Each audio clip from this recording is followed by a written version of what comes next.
ہر نبی کو اس کے دور میں رائج علوم و فنون کے لحاظ سے معجزے عطا کیے جاتے تھے۔ موسیٰ علیہ السلام کے دور میں جادوگری کا عروج تھا۔ عیسیٰ علیہ السلام کے دور میں میڈیکل سائنسز کی ترقیاں خیرہ کر دینے والی تھیں، اور ہمارے نبی اکرم صلی اللہ علیہ وآلہ وسلم کے دور میں عرب میں فصاحت و بلاغت کا چرچا تھا۔ تو اس لیے قرآن کریم کا معجزہ عطا ہوا جس میں فصاحت و بلاغت اس درجہ تھی کہ عربز کو باقاعدہ چیلنج کے طور پر اللہ تعالیٰ نے کہا کہ تم ایک آیت بھی اس کی صورت، اس کی مثال کے طور پر مل کے بنا کر لے آؤ، مگر اس میں وہ ناکام ہی رہے۔ مگر خواتین و حضرات، غور و فکر کرنے والوں کے ذہن میں یہ سوال تو ضرور اٹھتا ہے کہ دور حاضر میں مروجہ علوم و فنون میں محض فصاحت و بلاغت کو وہ غلبہ حاصل نہیں جو دیگر سائنسز کو حاصل ہے، جبکہ قرآن کریم کو تو تا ابد انسانیت کے لیے ہدایت کے لیے بھیجا گیا ہے۔ چنانچہ اس کا مطلب یہ ہے کہ سائنسی علوم پر فوقیت اور برتری کا راستہ بھی قرآن ہی سے ہو کر گزرتا ہے۔ وائس ڈیلی کی آج کی ایپیسوڈ میں ہم آپ کو خوش آمدید کہتے ہیں، جہاں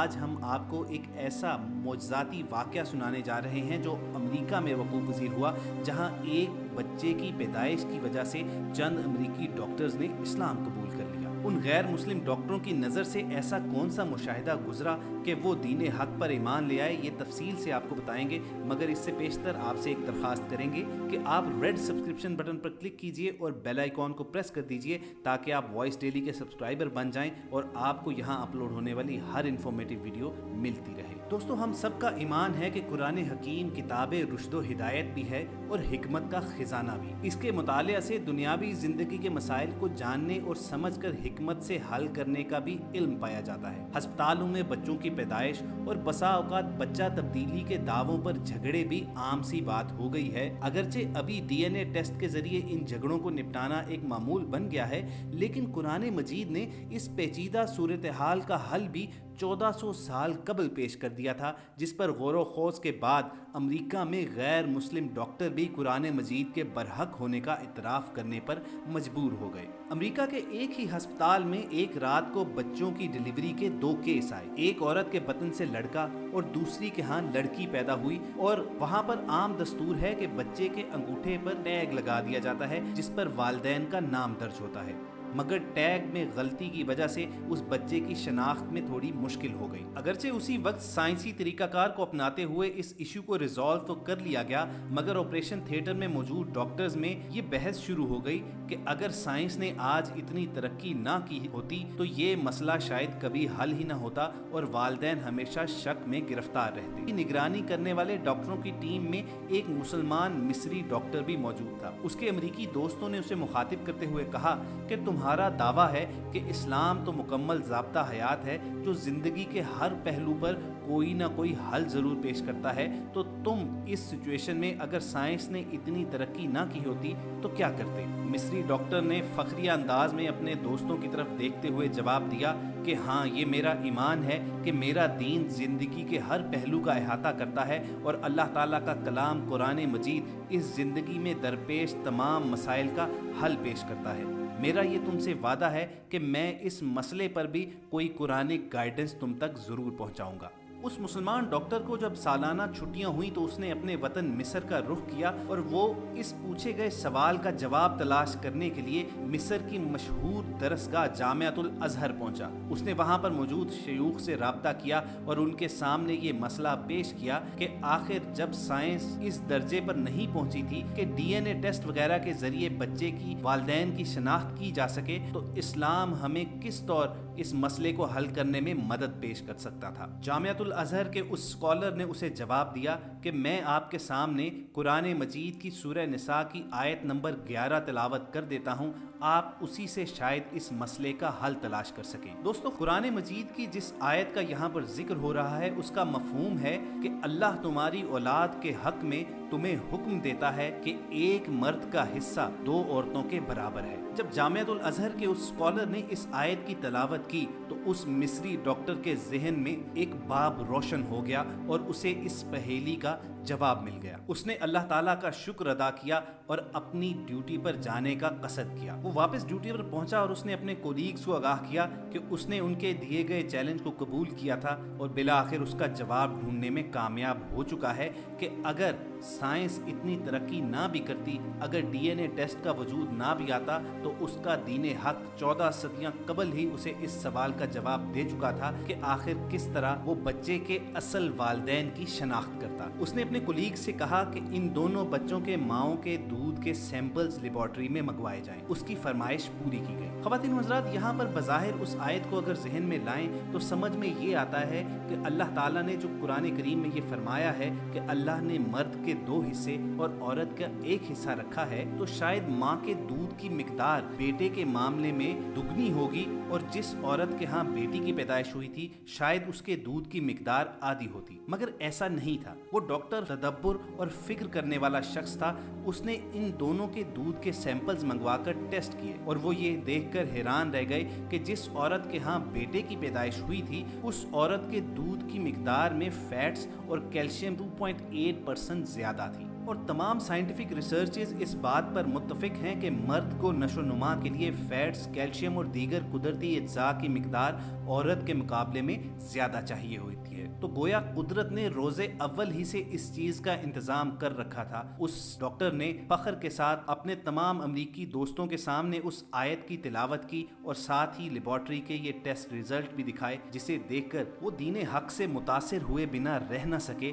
कि आखिर ये ऐसा मुकम्मल दीन है जिसने साइंस की इस तरक्की के 1400 बरस कबल ही अपने फॉलोअर्स को तमाम किस्म की मालूमात पहले ही पहुंचा दी थी। लेकिन सामीन, ये इल्म का खजाना सिर्फ उन लोगों के लिए है जो इसमें गौर व फिक्र करते हैं और कुरान में डूब कर आज की जिंदगी के मसाइल का हल तलाश करते हैं। मेडिकल साइंसेज की जितनी भी शाखें हैं या जितनी भी टेक्नोलॉजी हैं, जैसे एम्ब्रियोलॉजी, सोनोग्राफी, अल्ट्रासाउंड, ये तो आज की इजादात हैं। मगर बच्चे की अपनी माँ के पेट में डिफरेंट स्टेजेस के बारे में कुरान करीम ने 1400 बरस कबल ही सूरह मोमिनून की आयत नंबर 12 से 14 में ये तमाम हालतें बयान करके रखती थी। इन आयत का तर्जुमा आपके साथ शेयर करते हैं कि अल्लाह ताला ने फरमाया कि हमने इंसान को खनखनाती हुई मिट्टी से पैदा किया, फिर हमने उसे एक हिफाजत की जगह में नुतफा बनाकर रखा, फिर हमने नुतफा का लोथड़ा बनाया, फिर हमने लोथड़े से गोश्त की बोटी बनाई, फिर हमने उस बोटी से हड्डियां तख्लीक की, फिर हमने हड्डियों पर गोश्त पहनाया और उसे एक नई सूरत देकर बाहर निकाला। सो अल्लाह बड़ी बरकत वाला, सबसे बेहतर तख्लीक करने वाला है। आज एम्ब्रियोलॉजी में जो बच्चे की माँ के पेट में 7 स्टेजेस बयान की जाती हैं, वो एग्जैक्टली यही हैं जो अल्लाह ताला ने हमें अपने नबी अकरम सल्लल्लाहु अलैहि वसल्लम के जरिए 1400 बरस कबल बता दी थी। मगर अफसोस का मकाम है कि जिन मुसलमानों को गैर मुस्लिमों से तकरीबन 1500 सदी का एज हासिल था, वो कुरान से दूर होकर आज जिल्लत और रजालत में पड़े हैं और गैर मुस्लिम वहीं से सबक लेकर साइंस में मजीद रिसर्चेस करके तरक्की की बुलंदियों को छू रहे हैं। ख़वातीन व हज़रात, जब वो ज़माना था कि मुसलमान दुनिया की सुपर पावर थे और दुनिया पर हुक्मरानी करते थे, तो इसकी वजह हज़रत अली के इस एक कौल में ज़ाहिर हो जाती है कि आपने फरमाया कि अगर मेरी सुई भी खो जाए तो मैं उसे कुरान की रोशनी में तलाश करता हूँ। यानी इस कौल का मफहूम ये था कि मैं ज़िंदगी के हर मसले के हल के लिए कुरान की तरफ रजू करता हूँ। मैं कुरान में गोताजन होता हूँ और उस बहरे अलूम से अक्ल व हिकमत के मोती तलाश कर लाता हूँ। जब तक मुसलमान कुरान व हदीस की रोशनी में आगे बढ़ते रहे तो दुनिया ने उन पर फतह के दरवाजे खोले रखे और जो ही मुसलमान दुनिया की लज्जतों में खोकर कुरान से दूर हो गए, उस अजली और अबदी सबक को बुला बैठे, तो इस दुनिया में बिल्कुल खवार होकर रह गए। वो जमाने में मुअज़्ज़ज़ थे मुसलमान होकर, तुम खार हुए तारके कुरान होकर। दोस्तों, आज ज़रूरत सिर्फ इस बात की है कि हम अपनी बुनियाद की जानिब लौट चलें। हम अपने आका रसूल अकरम सल्लल्लाहु अलैहि वसल्लम के अहकामात और तालीमात की तरफ वापस लौट जाएं और उनके बताए हुए रास्ते पर चलते हुए कामयाब व कामरान ठहरें। ये बात हमेशा याद रखें कि एक सच्चा मुसलमान कभी भी दकियानूसी सोच का हामिल नहीं हो सकता। कुरान करीम आपको जदीद उलूम की तरफ इशारे फराहम करता है और अहादीस आपको जदीद उलूम हासिल करने की तरगीब देती है। कुरान करीम का बेपाया खजाना सिर्फ और सिर्फ मेडिकल साइंसेज तक ही महदूद नहीं है,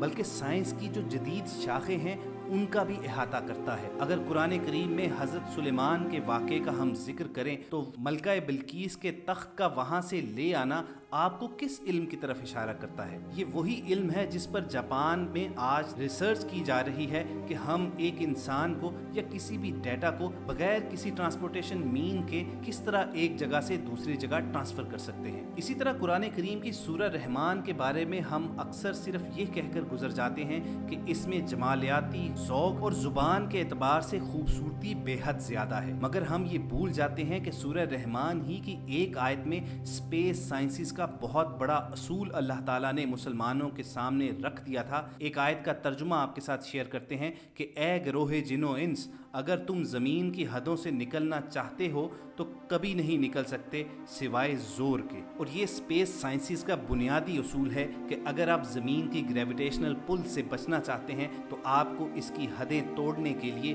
ज़ोर, ताकत और पावर की ज़रूरत होगी। दोस्तों, अगर आज हम कुरान करीम की साइंस पर बरतरी के बारे में मुख्तलिफ मिसालें पेश करना शुरू कर दें तो शायद ये वीडियो कभी भी इख्तिताम पजीर ना हो। अपनी वीडियो को आज यहीं तक महदूद रखते हैं। हम उम्मीद करते हैं कि आपको इस वीडियो से बहुत कुछ सीखने का मौका मिला होगा, बल्कि इसके साथ साथ कुरान करीम पढ़ने की भी तरगीब मिली होगी। अगर आपको ये वीडियो पसंद आई हो तो इसे लाइक और शेयर करना मत भूलें, और इसके साथ साथ इजहार पसंदीदगी का बेहतरीन तरीका ये है कि आप रेड सब्सक्रिप्शन बटन पर क्लिक करके और बेल आइकॉन को प्रेस करके वॉइस डेली के सब्सक्राइबर ज़रूर बने, ताकि ऐसी दीगर इन्फॉर्मेटिव वीडियोस भी आपको वक्तन फ़वक्तन मिलती रहें। किसी नए मौजू पर बेहतरीन मालूमात के साथ दोबारा आपसे मुलाकात होगी। अपना और इर्द गिर्द लोगों का ख्याल रखिए और तब तक वॉइस डेली सुनते रहिए।